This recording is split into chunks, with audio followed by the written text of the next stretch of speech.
Praise the lord. యేసు క్రీస్తు వారి పరిశుద్ధమైన నామంలో మీ అందరికి వందనాలు శుభాలు తెలియపరుస్తూ ఉన్నానండి. యెహెజ్కేలు 36 అధ్యాయం 29వ వచనం. మీకు కరువు రానియక ధాన్యమునకు ఆజ్ఞ ఇచ్చి అభివృద్ధి పరతును అని దేవుని వాక్యం సెలవిస్తుందండి. మనకి కొన్ని శ్రమలు, బాధలు, కష్టాలు వచ్చి మనకి కరువు వచ్చినప్పుడు దేవుడు ఆజ్ఞ ఇస్తారు. ఎవరికంటే ధాన్యానికి. ఈ లోకంలో ఉండేటువంటి పంటలకి దేవుడు ఆజ్ఞ ఇచ్చి అభివృద్ధి పరిచేటువంటి దేవుడు అండి యేసుక్రీస్తు వారు. అంటే ఈ లోకంలో పంటలు రావాలంటే దేవుని ఆజ్ఞ ఖచ్చితంగా ఉండాలండి. దేవుని ఆజ్ఞ లేకుంటే పంటలు రావని మనం అర్థం చేసుకోవాలి. అంటే కరోనా వచ్చినప్పుడు ఆ వైరస్లో అనేక మంది అనారోగ్యంతో, బలహీనతో అక్కడప్పుడు లానే ఉన్నది. అయినా కూడా దేవుడు మనల్ని కాపాడారు. మనకి కరోనా రాలేదు, ఆ తెగులు నుంచి కాపాడారు. అదేవిధంగా మనకి సమృద్ధిగా ఉందంటే దేవుని కృప మాత్రమే. మనం ఇంకా సజీవ లెక్కలో ఉన్నామంటే దేవుని కృప మాత్రమే. దేవుడు ఆజ్ఞ ఇస్తే ప్రతి ఒక్కటి మన జీవితాల్లో నెరవేరుతాయండి. దేవుడు ఆజ్ఞలు కూడా పెట్టాడు, అవి మనం గైకొనాలి. అప్పుడే మన జీవితాల్లో నెరవేరుతాయి. దేవుడు ఆజ్ఞ ఇస్తే ఈ లోకంలో పంటలు అవన్నీ పండుతున్నప్పుడు దేవుడు మనకి మంచి ఆరోగ్యం కోసం కూడా దేవుడు ఆజ్ఞ ఇస్తే మనకు ఆరోగ్యం రాదా? మనం ఏదన్నా ఒక సమస్యల్లో ఉన్నప్పుడు ఈ సమస్య పోవాలని దేవుడు ఆజ్ఞాపిస్తే సమస్యలు పోవంటే ఖచ్చితంగా పోతాయండి. అయితే దేవుడు కొన్నిసార్లు మనల్ని పరిశోధిస్తారు. బైబిల్లో చూసుకున్నప్పుడు అనేక గొప్ప భక్తులే దేవుడి చేత పరిశోధింపబడ్డారు. యోబు గారు పరిశోధింపబడ్డారు. యోబు గారు ఎప్పుడైతే నిలదొక్కుని దేవుని బిడ్డగా సజీవ లెక్కలో ఉండి దేవుని బిడ్డగాని స్థిరంగా ఉన్నాడో, అటు ఇటు వెళ్లకుండా ఆయన 2 ఆశీర్వాదం చూశారండి. ఏమంటే దేవుడు ఆజ్ఞ ఇచ్చారు. యోబు గారు ఆశీర్వదింపబడినట్లుగా ఆజ్ఞ ఇచ్చారు కాబట్టి ఆయన 2 ఆశీర్వదింపబడ్డారు. మనం ఏం చేస్తున్నామంటే సమస్యను చూసి పరిగెత్తున్నాం. ఆ పరిగెత్తి దేవుడికి ఒక కాపుదల, దేవుని రక్షణ నుంచి మనము తొలగిపోయి సాతాను కౌగిట్లోకి వెళ్ళిపోతున్నాం. సాతాను పట్టిన మనుషుల దగ్గరికి వెళ్ళిపోతున్నాం. సాతాను పట్టిన ఆ దురాత్మల సమూహాల దగ్గరికి మనమే వెళ్ళిపోయి ఆ మనుషుల దగ్గర మనం దేహి అని ఏడుస్తాం, బాధపడతాం, డబ్బుని మనం గోజాడతాం. వాళ్ళ పాదాల దగ్గర కుక్కల్లాగా పడుంటారండి. ఈ లోకంలో అధికారులు ఉంటారు. అధికారుల దగ్గర కొంతమంది కుక్కల్లాగా ఎందుకు పడుంటారంటే వాళ్ళకి డబ్బు కావాలి, డబ్బు ఉంటే చాలు అని వాళ్ళని కడుపులో నానాకు మాటలు అనుకున్నా కూడా పైకి వినయంగా ఉంటారండి. బలవంతంగా వాళ్ళు లొంగిపోయి ఉంటారు. మన దేవుడు అలా చెప్పాల. మన దేవుడు మనం ప్రేమతో రావాలి, మనం తగ్గించుకోవాలి, దేవుని నామాన్ని గణపరచాలి. మనం సజీవ లెక్కలో ఉన్నామంటే దేవుని యొక్క కృప, ఆయన దేవుడు యేసుక్రీస్తు వారు ఆజ్ఞ ఇస్తే ప్రతి ఒక్కటి మన జీవితాల్లో సఫలపడుతుంది. ప్రతి ఒక్కటి ఆశీర్వాదకరంగా జరుగుతుంది. ప్రతి ఒక్కటి మహిమకరంగా జరుగుతుంది. ప్రతి ఒక్కటి ఇబ్బంది లేకుండా జరుగుతుంది. ప్రతి ఒక్కటి ఈ లోకంలో మనం జయించే శక్తిని పొందుకుంటాం. కాబట్టి మనం ఈ లోకంలో చాలా జాగ్రత్తగా బ్రతకాలి. మన ఆలోచనలు పరిశుద్ధంగా ఉండాలి. మన క్రియలు పరిశుద్ధంగా ఉండాలి. మన నోటి మాట పరిశుద్ధంగా ఉండాలి. మన జీవితం పరిశుద్ధంగా ఉండాలి.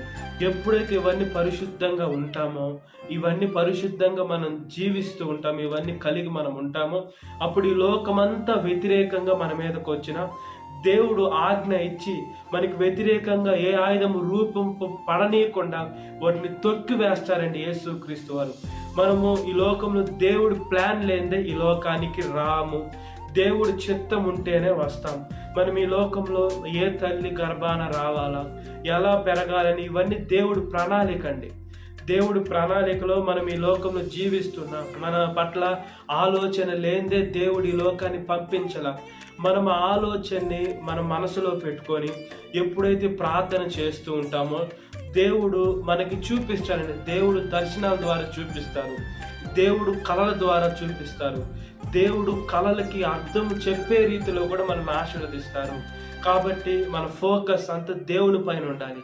ఈ లోకంలో మన శత్రువుల పైన పెట్టుకున్నప్పుడు, ఈ లోకంలో వాళ్ళ మీద వీళ్ళ మీద మన దృష్టి పెట్టుకున్నప్పుడు దేవుడు మనల్ని పట్టుకోలేడు. మనము ఆ చేతుల్లోకి ఉపయోగపడే పాత్రగా ఉండలేము.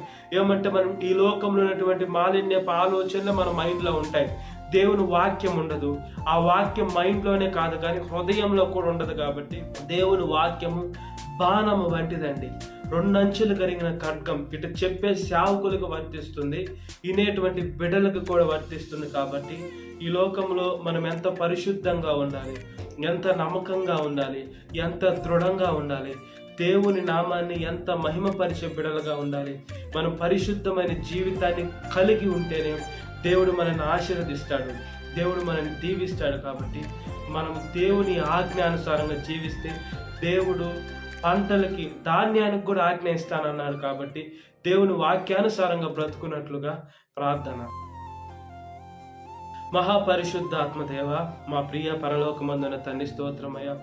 ధాన్యానికి ఆజ్ఞ ఇస్తున్న దేవ, మమ్మల్ని రక్షిస్తున్న దేవ, కాపాడుతున్న దేవ, మా శ్రమలు, బాధలు, కష్టాలు, ఇబ్బందులు, నష్టాలు అన్ని తీసుకుంటున్న దేవ, విడుదల చేస్తున్న దేవ, స్తోత్రమయ్య, స్తోత్రమయ్య, స్తోత్రమయ్య. కాపాడండి, దీవించండి, ఆశీర్వదించండి అయ్యా.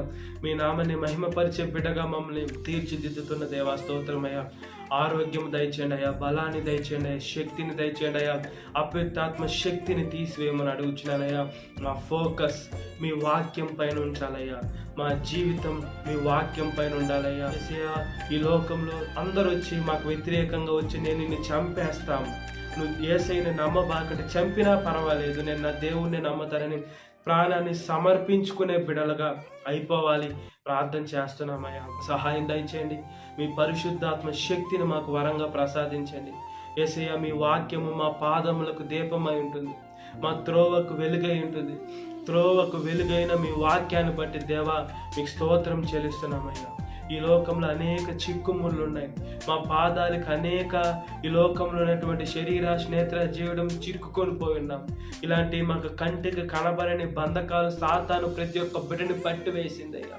వీటిలో నుంచి బయటికి రావాలంటే మీ పాదాల దగ్గరికి వస్తే మీరు మీ దూతలకు ఆజ్ఞాపిస్తారు. మీ దూతలు వచ్చి మెరుపు వేగంతో వచ్చాయ్యా. ఎసా బంధకాలన్నీ తెంపివేసి మమ్మల్ని పూర్తిగా స్వస్థపరుస్తుంది, పూర్తిగా విడుదల చేస్తుంది. మీకు స్తోత్రమయ్యా. ముఖ్యంగా యవనస్తులు పట్టుబడుతున్నారయ్యా, యవనస్తురాలయ్యా, ఈ లోకంలో పాపంలో ఉన్నారయ్యా. యేసు, మీరు ధాన్యానికి ఆజ్ఞాపిస్తున్నారంటే మేము అనారోగ్యంగా బలహీనంగా ఉన్నప్పుడు, సాతాను శోధనలో ఉన్నప్పుడు కూడా యేసే మీరు ఆజ్ఞ ఇచ్చి అదే విధంగా మమ్మల్ని బలపరుస్తూ స్థిరపరుస్తున్న దేవ స్తోత్రం. యవన వయసులో కాడి మోట నరునికి మేలయ్యా, అది మోపిన వాడు యెహోవా అయిన వాక్యం సెలవిస్తుంది. మీకు స్తోత్రం చెల్లిస్తున్నాను. సాతాను శోధన ప్రతి ఒక్క బిడ్డను విడుదల దయచేయండి. ఈ వాక్యం వింటున్న ప్రతి ఒక్క బిడ్డని పేరు పేరు జ్ఞాపకం చేసుకోండి. ఈ దినకాలపు దేవునితో నింపమని నజరేయుడైన యేసుక్రీస్తు వారి పరిశుద్ధమైన నామంలో మిక్కిలి వినయంతో వచ్చినాను మా పరలోకమందున్న తండ్రి, ఆమేన్. Praise the Lord. God bless you. Have a great day.